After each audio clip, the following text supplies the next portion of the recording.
ध्यान से देखो, क्या वास्तव में तुम ही कर्म करते हो या बस प्रकृति के गुण ही चल रहे हैं। जब हम मैं को त्याग देते हैं तब हर कर्म एक यज्ञ बन जाता है।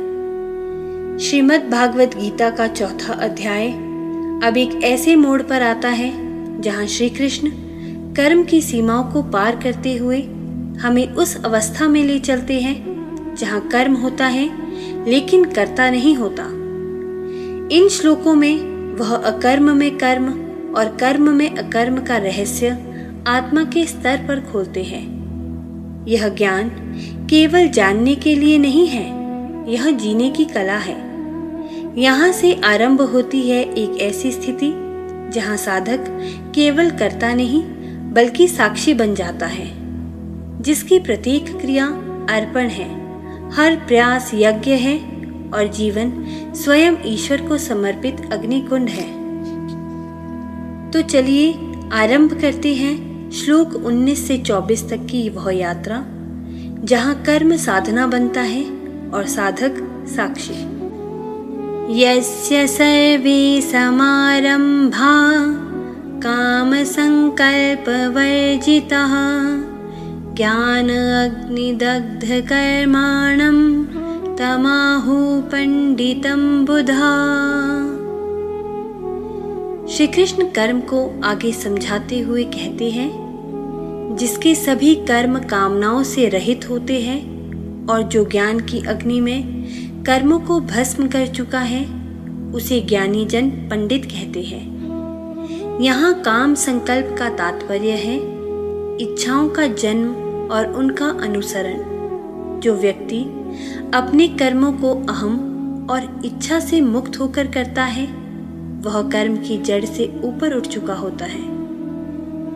यह ज्ञान अग्नि उस आत्मज्ञान की ज्वाला है जो अहंकार, मोह और आसक्ति को जला देती है।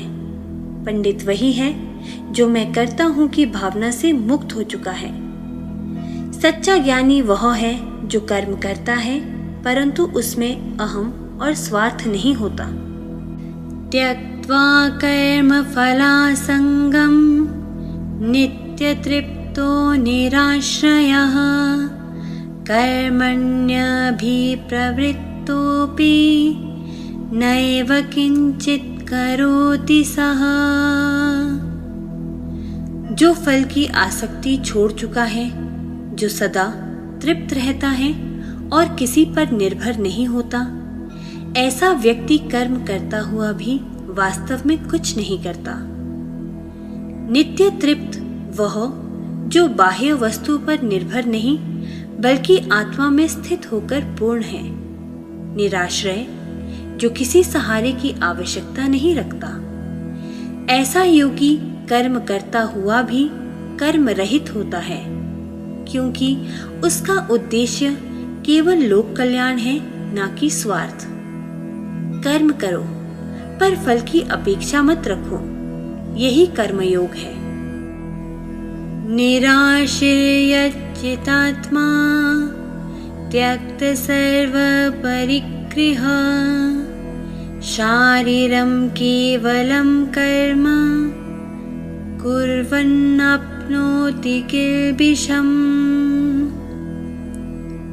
जिसका अंतःकरण और इंद्रियों के सहित शरीर जीता हुआ है और जिसने समस्त भोगों की सामग्री का परित्याग कर दिया है, ऐसा आशा रहित पुरुष केवल शरीर संबंधी कर्म करता हुआ भी पाप को नहीं प्राप्त होता। त्यक्त सर्व परिग्रह का अर्थ है वस्तुओं के प्रति मेरा भाव का त्याग। जो अपने मन और आत्मा को संयमित करके केवल जीवन निर्वाह के लिए कर्म करता है, वह किसी भी कर्म बंधन में नहीं बंधता। यह तपस्वी जीवन का आधार है। न्यूनतम संसाधन, अधिकतम आत्मज्ञान। साधना वही है जहाँ केवल जीवन की आवश्यकता हो, वासना नहीं।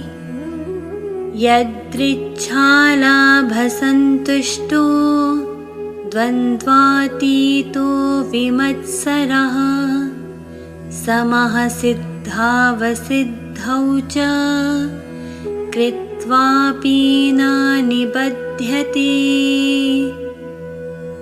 जो यथा योग्य मिलने पर संतुष्ट है, जो द्वंद्व से ऊपर उठ चुका है और जिसमें ईर्ष्या नहीं है, वह सफलता और असफलता में सम रहने वाला कभी बंधता नहीं।